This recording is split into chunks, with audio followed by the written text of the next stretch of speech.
This is a relay project. Real Talk starts right now. Here's Ryan Jasperson.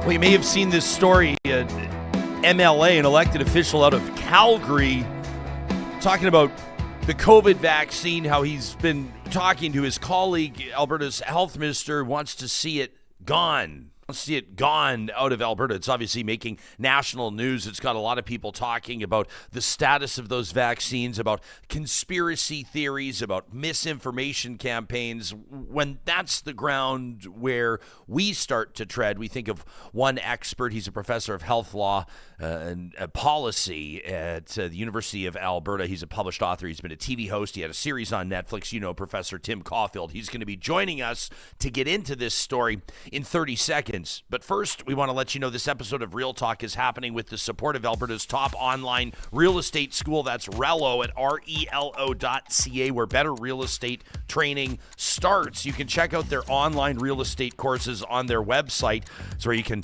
learn more about the Alberta residential real estate course bundle. They've got the commercial real estate course bundle as well. And with the promo code Ryan100, you can knock $100 off both of those courses. This is a popular and convenient course offering because they take the fundamentals and the practice of residential or commercial real estate. They build it all together into a course that's going to help you understand exactly what you need to know about things like professionalism and conduct, about helping people out when they're looking for their dream home, and of course how you can start your career off on the best foot possible. That's the Alberta Real Estate Course Bundles online at relo.ca.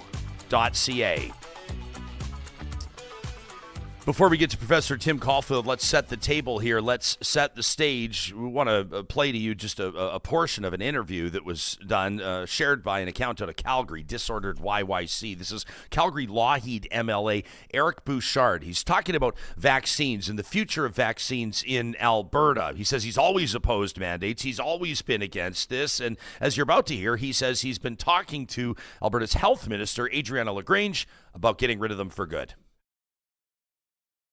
Lengthy conversations with Health Minister LaGrange, and there's no set date, but my win would be when the shots are removed, of course. But yeah. As I mentioned, government moves incredibly slowly, so I think the fact that the discussions it's begun, so the wheels are in motion, and I don't, the fact that we're not sitting now, so it's not. We don't get to discuss it on a daily basis in the legislature and caucus meetings, but I'm hoping sooner than later. I'm very optimistic. For context, the Alberta legislature sits again in October as we say hello to a professor of health law and science policy, popular and well-read published author, Professor Timothy Caulfield, a good friend of this show. Thanks for making time for us this morning. We appreciate it. Where's your head at on this story? Ryan, it is madness. I just can't believe that this is even being considered. In fact, it's such madness that I doubt it's going to really play out. Let's just be clear about what's being proposed here. The idea of effectively banning the mRNA vaccines in Alberta. And let's talk about the reality about these vaccines.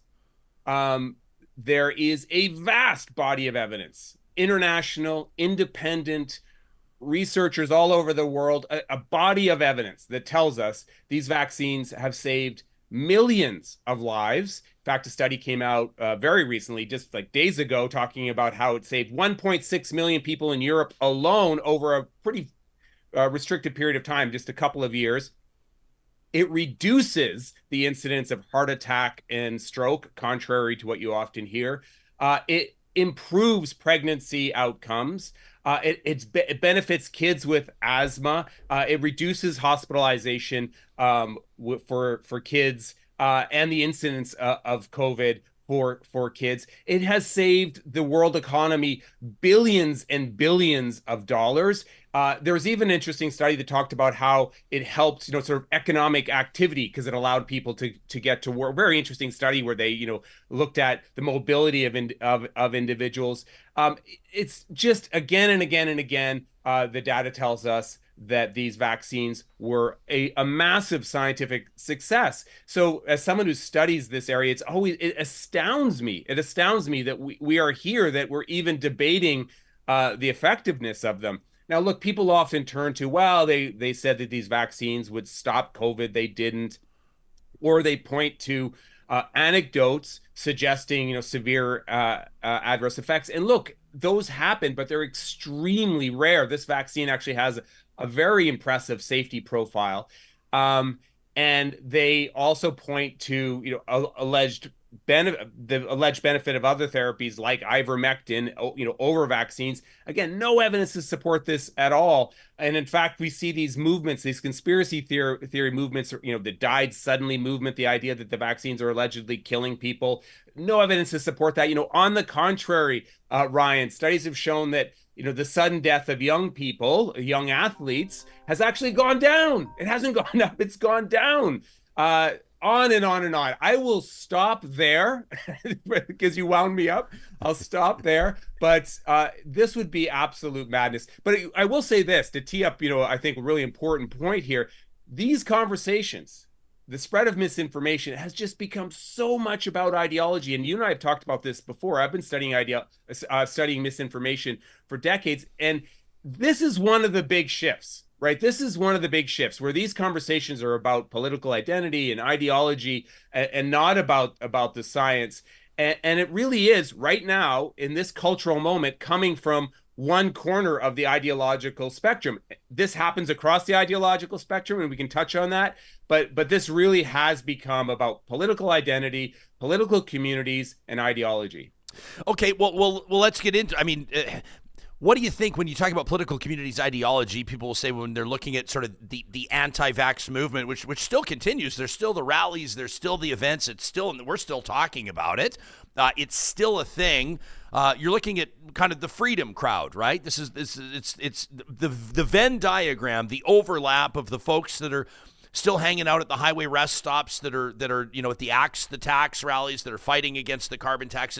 The Venn diagram is a perfect circle. It's the same crew. It's the freedom crew. Is that sort of when you're picking up on this and trying to evaluate what's fueling this?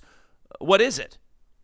It is right now. It's coming from the right in general, from the far right. And I want to pause there because I don't want to sound like I'm picking on a particular part of the ideological spectrum, because we know the embrace of misinformation happens across, right, the continuum.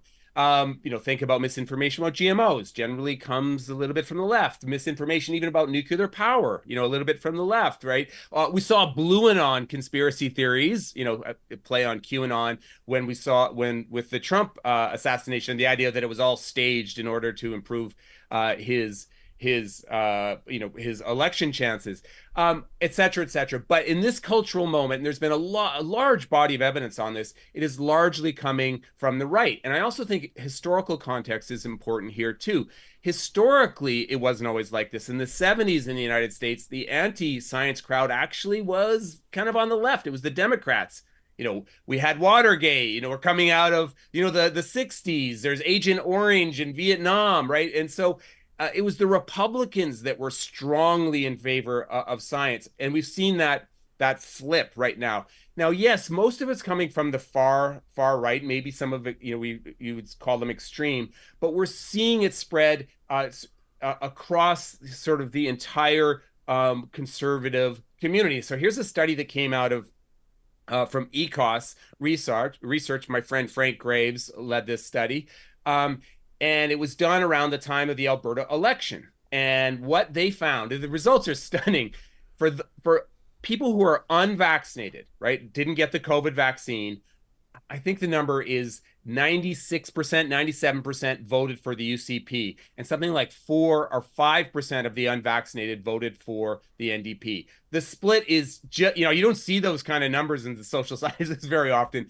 It is completely polarized, and it is completely, almost entirely about ideology. In fact, Ryan, I'd go so far to say is right now, ideology, political identity, the single most important variable when you're talking about vaccination hesitancy and being anti-vax in the United States. Studies have shown that ideology, your political identity, Ryan, is more predictive of whether you're vaccinated than race, income, insurance, education, you name the variable. Political identity wins. Have you seen any, like over the course of your career, your research, have you seen any other context field? Can you think of any other instance in recent human history where political ideology would have had such a significant impact on people's health decisions? Like, was there a COVID story before COVID that had politics woven all through it like this one does?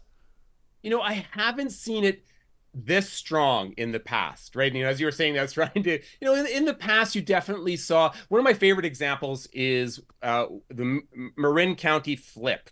Have you heard of this? No. So Marin County, everyone, a dear friend of mine, Dr. Jen Gunter, lives there. It's a beautiful part, a community just outside San Francisco, very affluent, very democratic, very educated. And before the pandemic, that community was one of the most unvaccinated communities in the United States, right? So you can think new agey, counterculture, Whole Foods, yoga, crystals, right? And so you did see that kind of very strong, kind of lefty leaning view of some wellness trends, right? Yeah. The pandemic happens, and being anti-vax becomes an ideological flag for the Republicans. Presto, Marin County becomes one of the most vaccinated places in the United States. And that highlights the degree to which this is about ideology and sort of personal identity, how, people want the world to see them.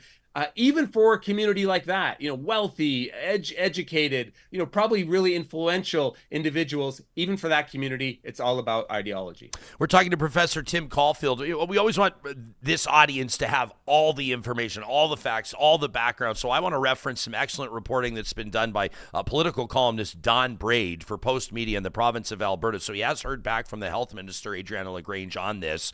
A statement from her office says the vaccine will continue to be a choice that Albertans can make. Alberta's government is not considering any changes to the COVID vaccine funding or access. The Premier and Health Minister have been clear. Albertans can and do make their own personal health decisions, including whether or not to receive a vaccine. They do note that in the fall, the UCP government will be introducing legislation to amend Alberta's Bill of Rights to strengthen Albertans' individual and property rights, including an amendment to guarantee Albertans the right to accept or refuse a medical treatment like a vaccine.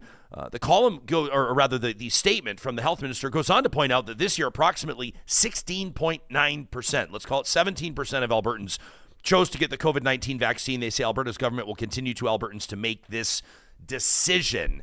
So that's the word from the health minister. I'm curious to your response to it. Starting with, are you surprised that just 17%, fewer than 1 in 5 people got the COVID vaccine this year? I'm disappointed. I'm not surprised. Given the rhetoric that we've seen, not just in Alberta, but really in North America more broadly. I think because it has become so political, you're not seeing really strong statements about its value and why it should be. And I think there is this underlining concern about its efficacy and safety. So people are making this sort of cost benefit analysis. So I think even for those individuals that are sort of pro-vaccine, they're just not making it a priority. I'm disappointed that this government, hasn't sort of embraced the science and completely pushed aside the conspiracy theories and the misinformation about vaccines. We had that anti-vax event that occurred a few months ago. And, we didn't hear a strong statement from the government. It was a UCP event, right?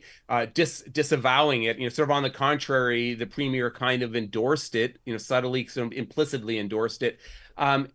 So I think when you have that kind of messaging emanating from political leaders, it's no surprise that the vaccine uptake is so low. And I think in addition to that, people have vaccine fatigue. Let's be honest. This has been a topic of conversation for a long time, very heated.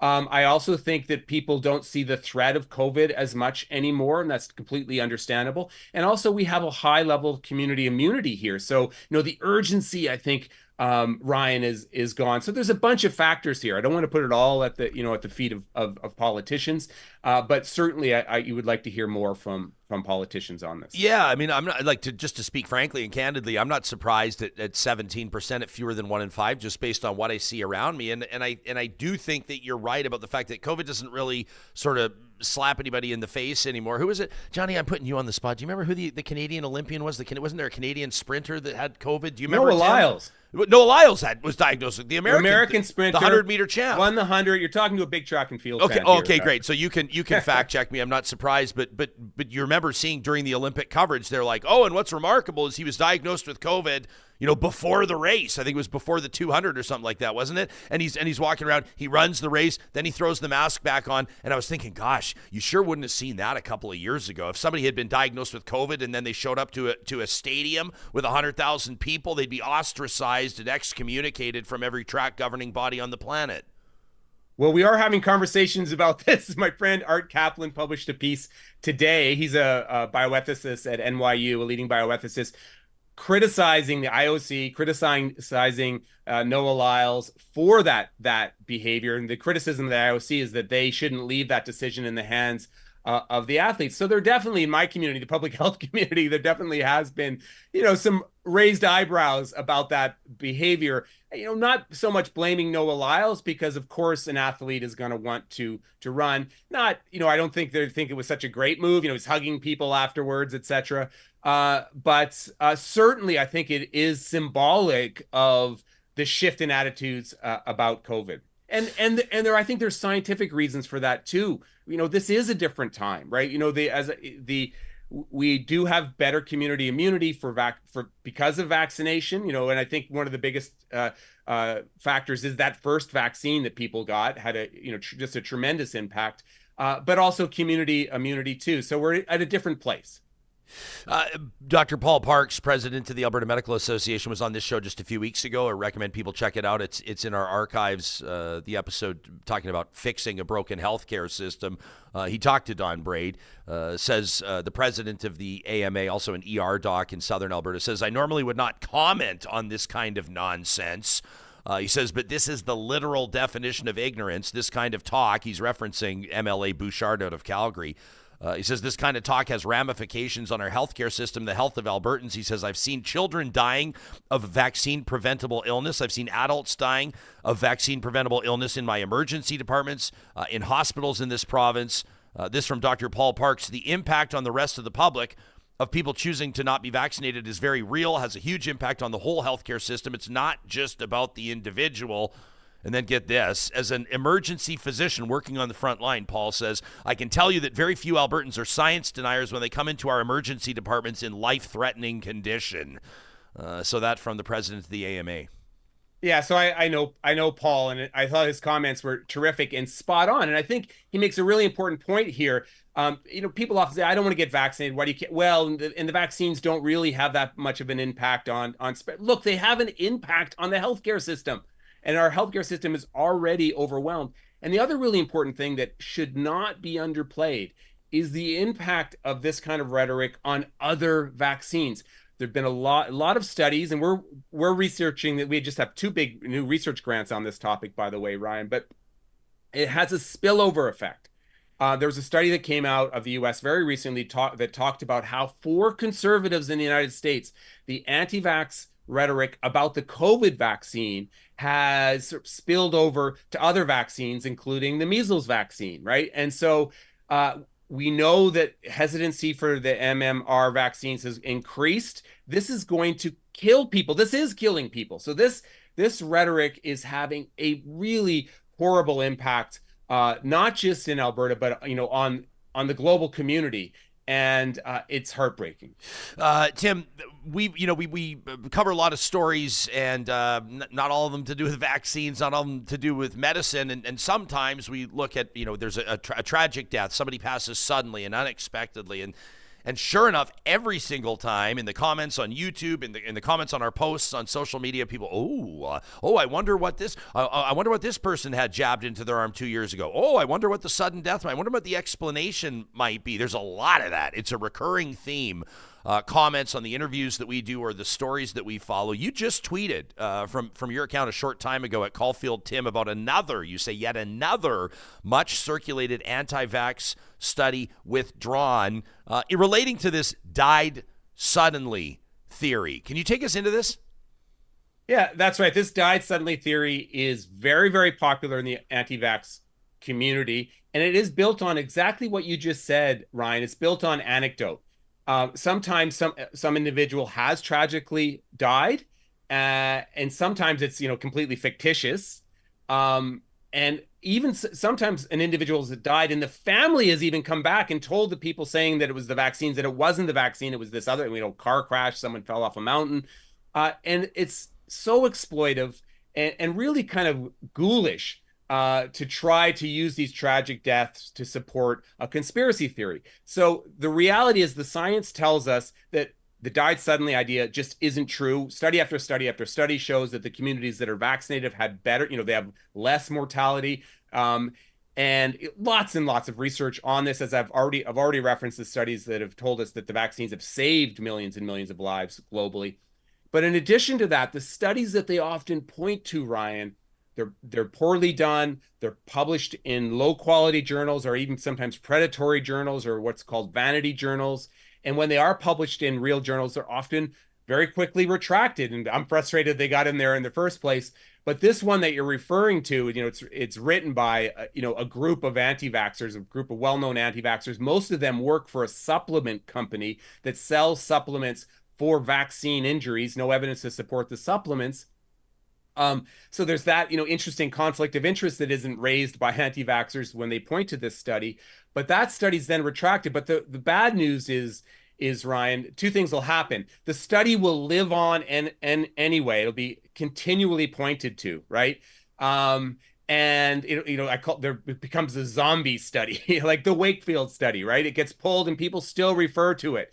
It'll still be referred to. It'll still be part of the anti-vax literature, despite the fact that it's been pulled. And the fact that it's retracted, Ryan, really interestingly becomes part of the conspiracy theory. It becomes part of the proof that there is a global conspiracy to suppress and to silence and to censor. No, this is the marketplace of ideas playing out. This is academic discourse playing out.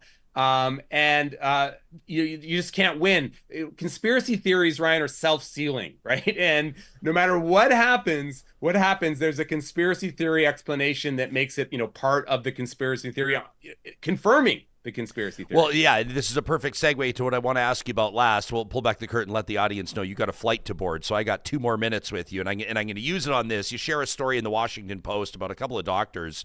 They've had their certifications revoked in the States, right? Accused of spreading misinformation, in particular relating to ivermectin, which is the horse med. I don't know what it is about ivermectin. I don't know why everybody's so obsessed with ivermectin. Everybody thinks they're an expert all of a sudden in veterinary medicine and cross-species applications for COVID treatments. But I digress. They've lost their certifications for spreading misinformation relating to ivermectin. You say it's nice to see that regulatory response. But again, the conspiracy theorists, of course, this is meat for their base. This is proof, evidence that they're being silenced and punished for taking a stand, in their words. You're right, and that's exactly what we're going to hear in response to this. A couple things I think are important to recognize. First of all, and this is something we follow very closely at our institute, the number of individuals that have actually been sanctioned, right, by regulatory bodies, MDs, is very, very small, despite all that misinformation that is out there. Even the woman, Dr. Tenpenny, who spread the misinformation that the vaccines would make you magnetic. Remember that one? Completely absurd, but people believed it. She didn't lose her license for years, and then she lost it only briefly. And she lost it, Ryan, because she refused to cooperate with the regulators, and she got it back.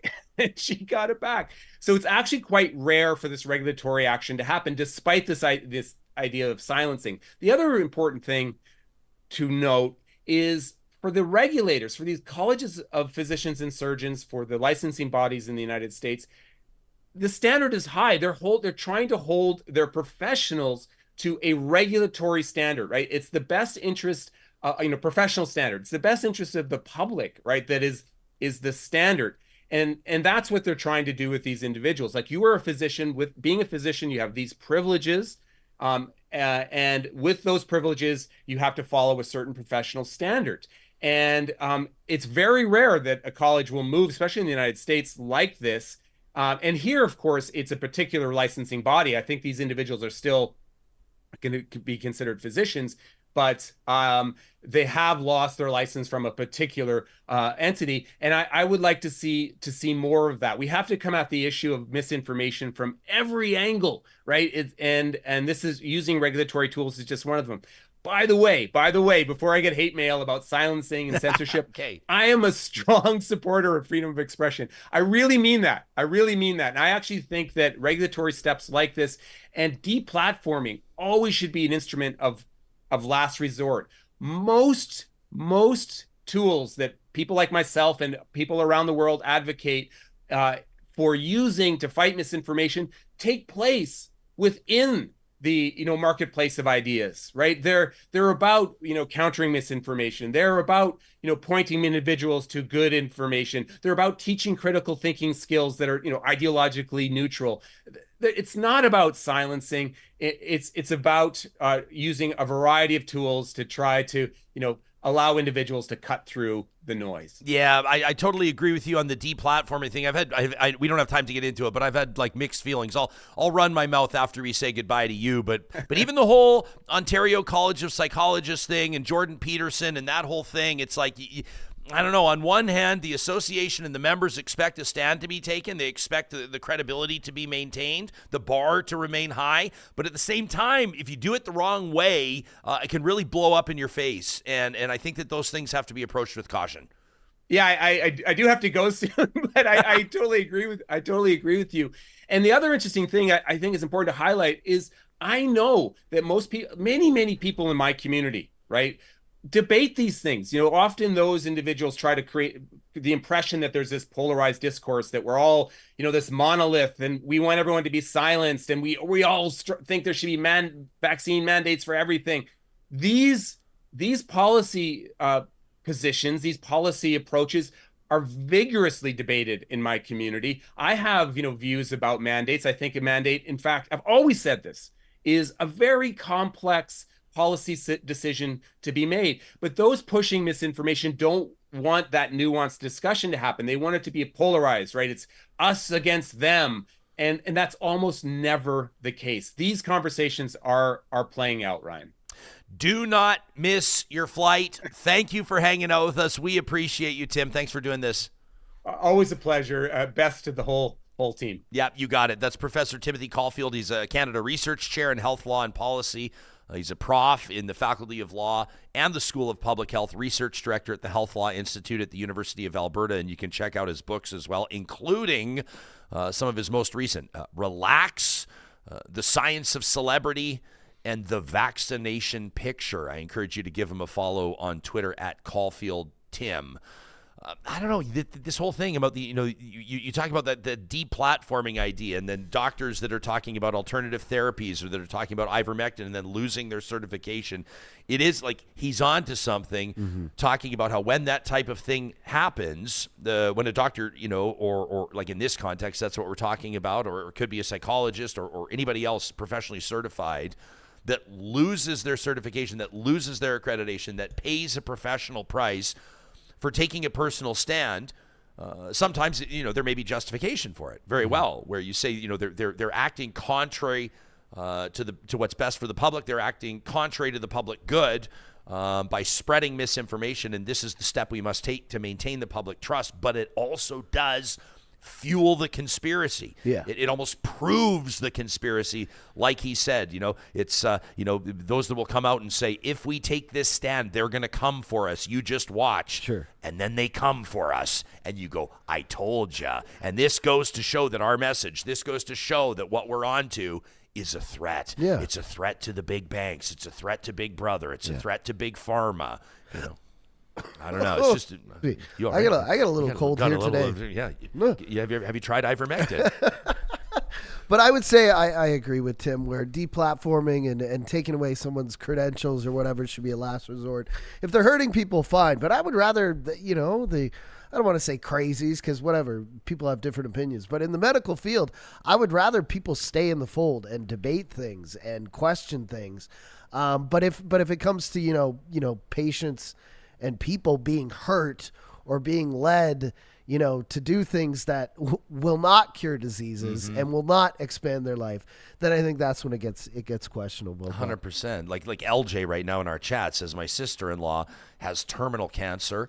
She's spent $20,000 on supplements, and she's now taking ivermectin. Oh yeah, and that from LJ, and then she's got the emojis of like she's crying. Obviously we feel horrible for your sister-in-law, feel terrible for your family, but it'd be tough. It'd be tough to see when somebody, we've had it in our own circle. I don't want to get too personal on it, but we all know someone people beloved who get to us desperate. who has stepped away from cancer treatment because they believe they've got a better plan. They've read go something down to on, Mexico and they spend $50, $100, $150, $250,000, and it doesn't work. We always want to know how what we're talking about lands with you and resonates with you. You can send us an email anytime to talk@ryanjesperson.com. Without fail, every time we have a conversation like this, we hear from somebody. I'm about to read you an email from Jasmine, completely different, talking about wildfires. But when we have these conversations, it's not lost on us. We recognize that we're talking about things that have personally impacted many, many people. And there's no insight like the insight someone has after walking those tough miles. So regardless of where you stand on this, we do want to hear from you. Sylvia in the chat says suspending credentials has to be a last resort. Says there's plenty of discussion before that happens. I totally agree with you. It's a tough look too, right? Like on a college, I mean, it is and it isn't. Number one, you can say we're maintaining our professional standards. So, you want to instill and then, maintain the public trust. At the same time, it's kind of like, geez, it comes across as somewhat heavy-handed, toe the line or else. And I get it. This is also, I think, worth pointing out, and maybe this is dumbing it down too much, but I do think that it's worth mentioning that, like, nobody is forced right now to take the COVID vaccine. That's quite obvious. The numbers, just under 17% of Albertans had the COVID vaccine this year. Well, are you surprised at that? Can I be honest? No, Am I absolutely being honest? Yeah. I thought the number was a little high. Yeah, I think the threat, like Tim said, is lower, but I think in a lot of people's minds it's probably negligent. It's zero, right? Yeah, like I would have guessed it was 10%. Yeah, but nobody. You said forced now. Nobody was forced to take the vaccine. No. Some work. If you wanted to go to work and not get people sick, you had to take it. There were some consequences. There were some inconveniences. Yeah. Some people suffered consequences for that personal decision, that personal choice. But you had the choice, it's and the you same still as if, have the choice. I'm gonna serve booze, and somebody wants me to get my Smart Serve. You got to get your Smart Serve. You know what I mean? It was just so. Yeah, I get it. Shout out to Randy, by the way. Randy's just checked into the chat. He's watching live from Copenhagen, Denmark today, Randy. Thanks for that. That's amazing. Yeah. But yeah, I don't want to get in that whole debate because I think, the mandates were at a time, I mean, they were across the board. Internationally, everyone was doing the same thing. And this was also like, pandemics happen every, 100 years or something like that? Like, so all the people who experienced the last one are pretty much gone. So we're doing the best we could, right? And of course, there were going to be mistakes. And I love how Tim was playing off that about how you could draw any line to a conspiracy theory with anything, right? Yeah, it's to the point now where you have to sort of look at the politics of all this. Is starting to talk about COVID. If anybody's talking about mandates anywhere right now, I think that should be scoffed at because that's just not a thing. Mm-hmm. That's not a thing. Like, where is that a thing? It's not a thing anywhere. So you have to look to the political implications on this. And this is an interesting one. We got into this with the strategist. This was the episode. That was that super episode of Real Talk. They were fired up. Absolutely loved that. They were all fired up. But we had Miss Universe Canada, Ashley Callingbull, out of the gates. No big deal. That was amazing. People, and this is just for context, everyone. We didn't talk to her about vaccines. Although I'm sure she would have been happy to. She seemed to be ready to. Sure. Miss Universe contestants have to be able to take on any question. So I'm sure she would have been ready. But we opened opened that episode. We're talking about the episode on August 2nd, if you missed it, with Ashley Collingbull. Then we have Mark Miller, federal minister on, immigration minister, and then the strategists join us. So it was kind of this super episode. It was great. Strategists, by the way, had their flamethrowers out for the minister. They did not go easy on, oh my gosh, right after he was on. Like he'd been gone for 3 minutes. Me, and they were just me. laying into him after he calls Pierre Poilievre a bully. And says that motivates Justin Trudeau. He tells us that Justin Trudeau has 100% support from his caucus, from his cabinet. I don't think that's true, but you can watch the interview. And then the strategists just unload on this guy, talking about basically, but they just cracked on him basically for being a wimp. Yeah. They said you don't deal with a bully by calling him a bully. You deal with him anyway. You can check it out. Johnny did a great short on it on our YouTube page as well.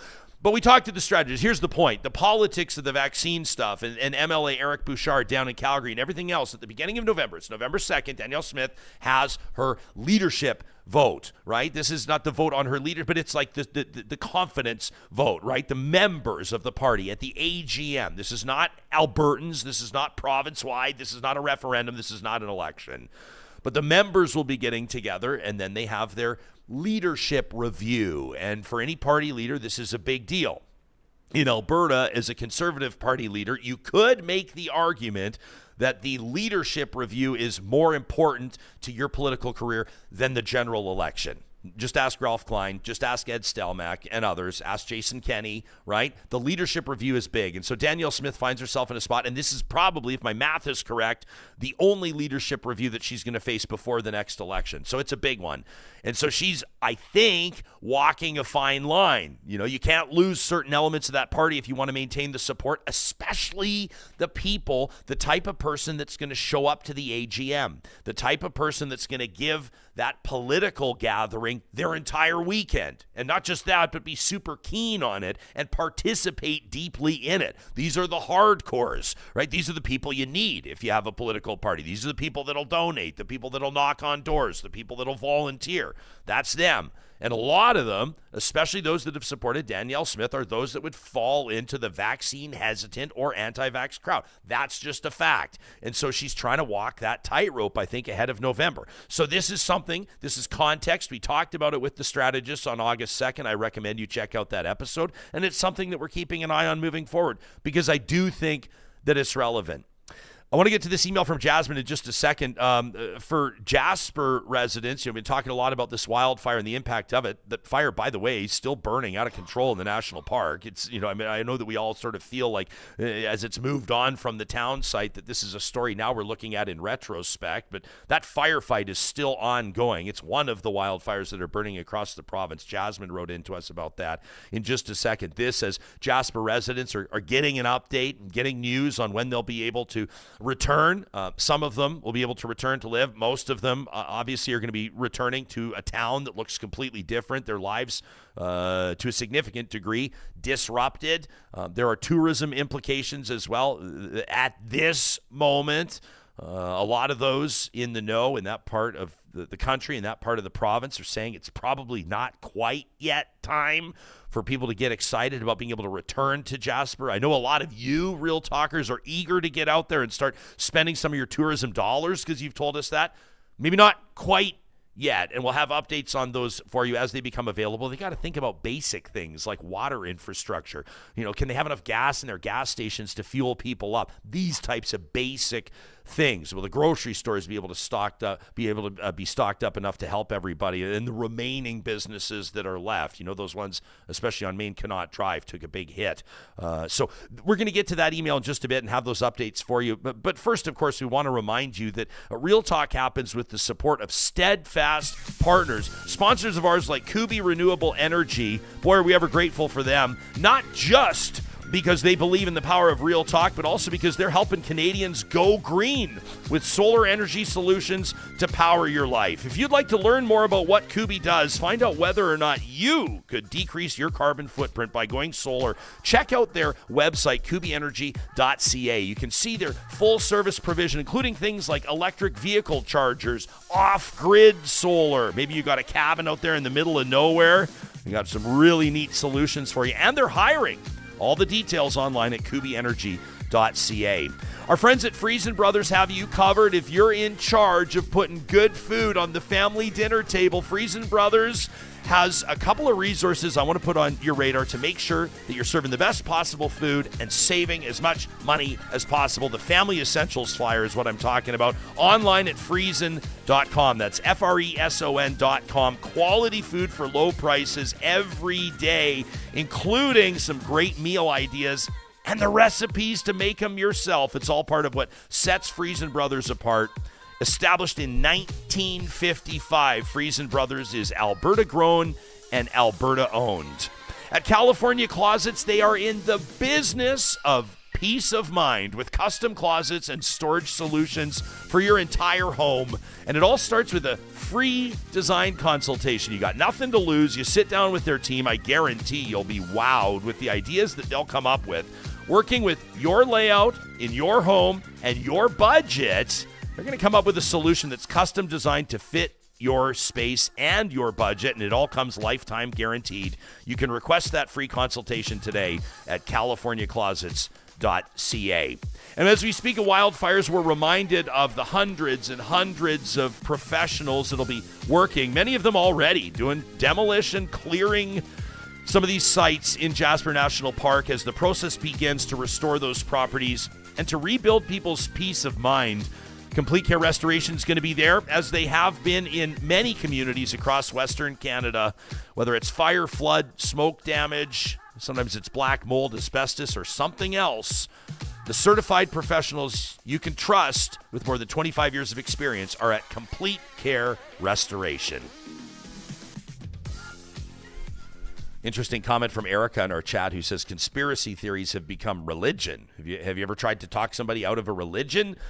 You can't, because religion is essentially a faith-based belief without evidence. That's really well said. Yeah, I just go to common sense. Like I used to love the chemtrail theory back in like early 2000s. What did you love about it? You thought it was viable? Well, it's something you can look up to the sky and you can see some trails and it's something visual you can see. You can't see the Illuminati, but just common sense. If there was a worldwide plan to, or even international wide plan to, depopulate us through chemtrails, I'm sure someone would have snapped a photo of these chemicals being made, the button on a plane, how they deploy. Well, don't you think there would have been a whistleblower by now, at least one pilot? Oh my God. And that's what I mean with the vaccine thing. I mean, this was a worldwide thing. There's too many people involved. If there was something nefarious going on, believe me, we would know by now.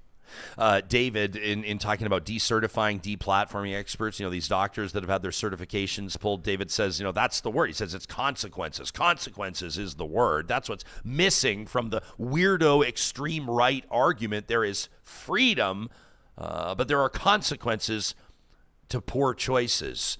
It's like when people talk about freedom of speech, right? And there's freedom of speech, but there is not freedom from consequence, right? No. So a lot of times you can say whatever you want. Yeah. You're welcome to say whatever you want, but you might have to pay the piper based on what you've said. And for a lot of people, that might be looking for new employment. Yeah. I'm going to start coming in at 8:20 because you're forcing me to come at 7:30, yeah, Ryan. That's right. Yeah. See what the consequences happen there. Yeah. Rizzy Rue says, I don't understand, Ryan. Were you talking about your own sister-in-law? No, I was reading a comment earlier in the show. An audience member's sister-in-law is sharing with us on the live chat. Boy, do we ever appreciate our live chat audience every single morning, joining us live, 8:30 Mountain, 10:30 Eastern, streaming it on YouTube or on the Mixlr Live polite audio to each app. other, They're just loving. And you know what though? Great. There is robust discussion and debate in the chat.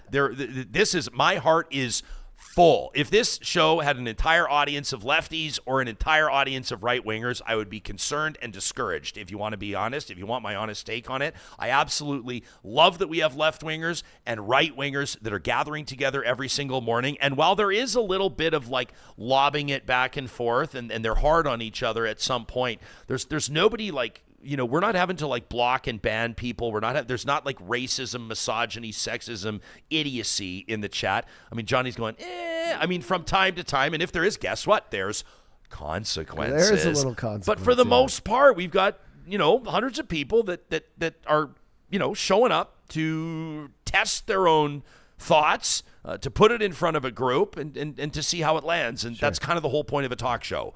I'm really grateful for it. And I know I say it a lot, but I appreciate that. I appreciate the people that take the time to send us feedback on our shows and what we're getting into. And we've got people with all sorts of opinions. Kenzie right now saying there is photos of sprayers and them being deployed. Kenzie, I would love you to email these photos of chemtrail equipment and spraying. Kenzie in particular deserves a shout out, because when Kenzie shows up in the chat, it's like when Kramer walks into the room on Seinfeld. It's just everyone's like, ooh, like there's just like a moment. Kenzie has entered the chat, and I appreciate what Kenzie brings to the table, even though Kenzie might take the odd shot from based on perspectives on today it's ivermectin, tomorrow it might be something else.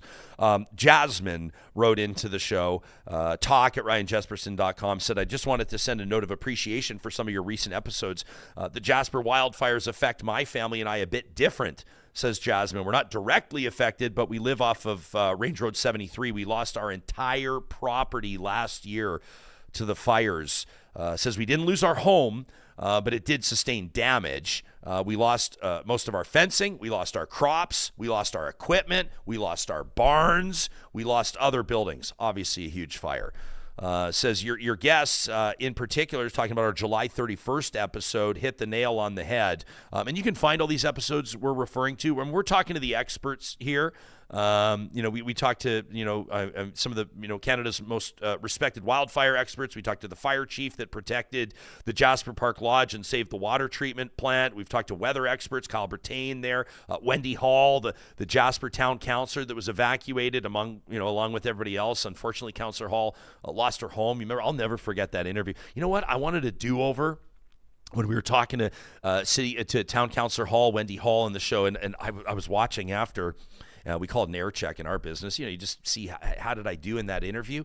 And gosh, I go, so I understand, counselor, you've lost your home. And she goes, yeah. We've lost everything. And I'm like, so what's the reality now? And I didn't even respond. When I looked back on that interview, I was like, that was almost like inhumane of me. Sometimes you're just all about the business and you're like talking about the fire and everyone's evacuated. And I was like, she's standing in front of a camera right now.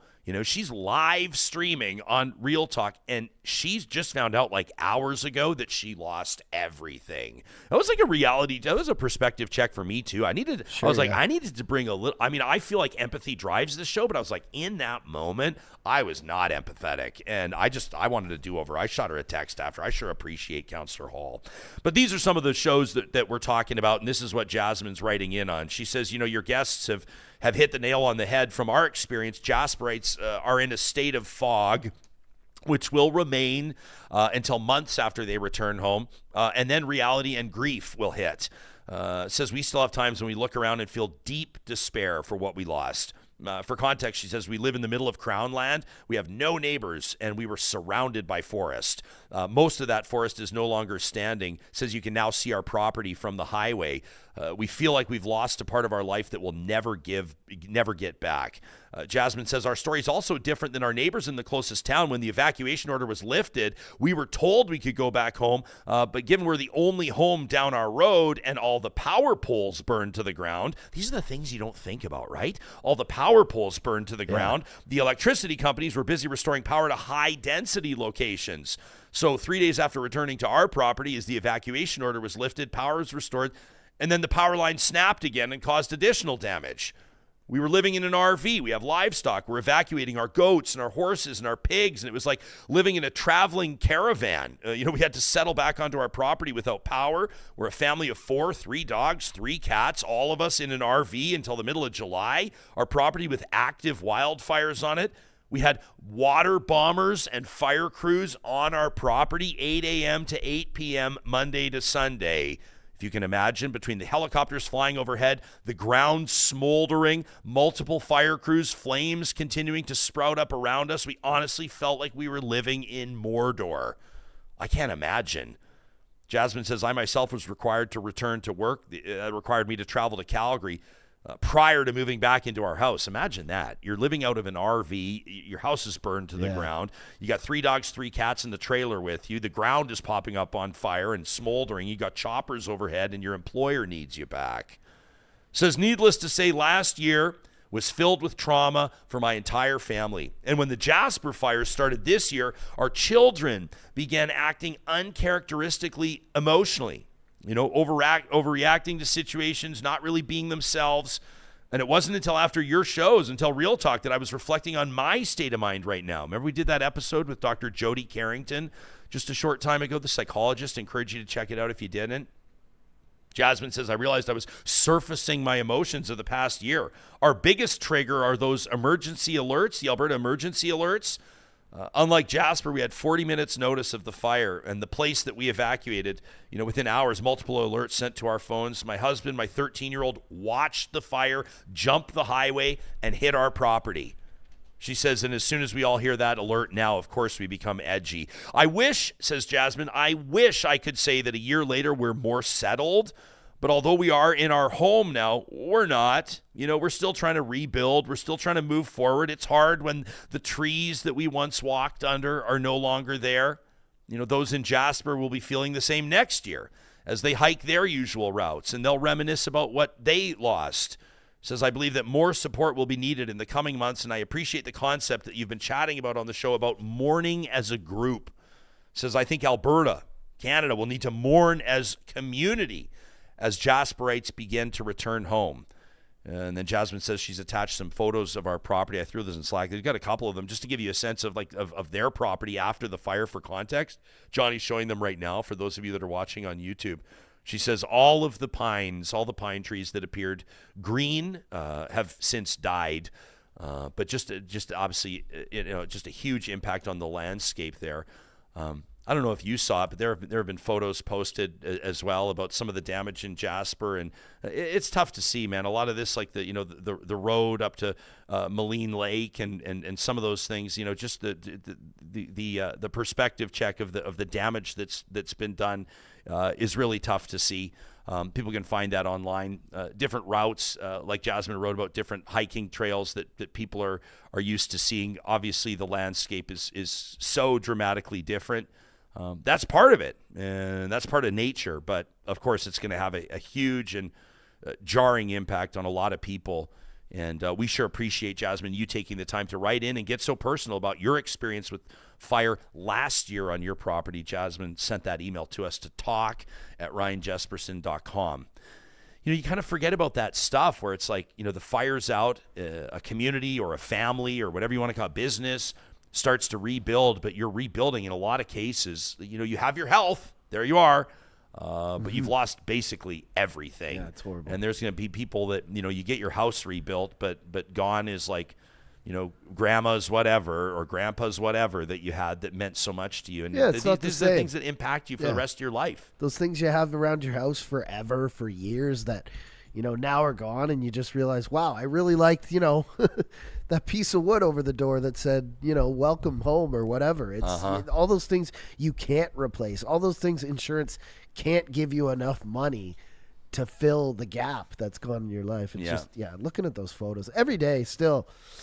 Yeah, I don't think we should forget Jasper very quickly. Not here. A chance. Yeah. Some of our audience are referencing the Edith Cavell Trail and the look at this. I mean, I'll just show this on the screen. Describe it for the podcast listeners. Here's one that was posted by our friends at Crackmax Calgary. This is on Facebook. This photo's been making the rounds. This is sorry, Johnny, look at this. I'm gonna have to give hell to my buddy who's calling me in the middle of the show, and me for having my ringer on. But if you look at this is the Mount Edith Cavell Trail. This is that, like, for people, obviously for years a lot of people have been heading up this road with that sign. You could always see when you saw that green sign with Edith Cavell 12 kilometers up, you're about to travel this wonderful road, and then when you get to the top, it's just the most beautiful imaginable circumstance. And now it's just, the contrast. I mean, the contrast there is wild. I mean, still, even just seeing the signposts, you can see there the sign has fallen to the ground, the signposts are charred, and all these trees are just gone. It's just, I don't know how you describe it. It just feels like a slap in the face. It looks crazy. Yeah. Now, it is maybe, I don't know if it's too soon to start talking like this or to start thinking about this, but there will be a time when there will be regrowth on these trails. There will be regrowth in this area, in that valley. Obviously, fire has that sort of regenerative effect, but That's of little consolation, of little solace to people that have lost everything, right? And so we'll continue to obviously have Jasper's back. I was proud to support and participate in a Jokes for Jasper fundraiser just this past weekend, organized by our good friends at Production World, Chris Duncan and Rick Bronson at the comic strip. And I was amazed to see that they raised $30,000 for the people of Jasper. And then that was matched as well by government. So they raised $60,000. That's just one example of things that people are doing. And again, we want to put this out to you as well, to Real Talkers, to know that if you are doing something to raise money for Jasper, if you're doing something to benefit our fellow Albertans, our fellow Canadians in Jasper, and there's a way that we can support you, a way that we can help you out, we want to know about it. So send us an email to talk@ryanjesperson.com, tag us on social, wherever it is. You can find us at Real Talk RJ on Instagram, Twitter, and TikTok. And of course, we want to help amplify your event and do whatever we can to help our friends in Jasper.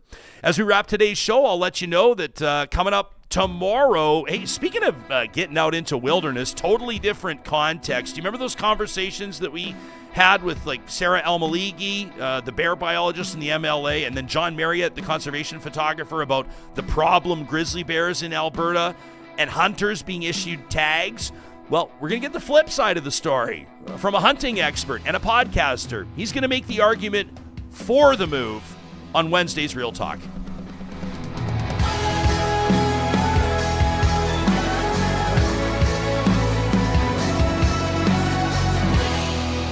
Real Talk is hosted by Ryan Jasper.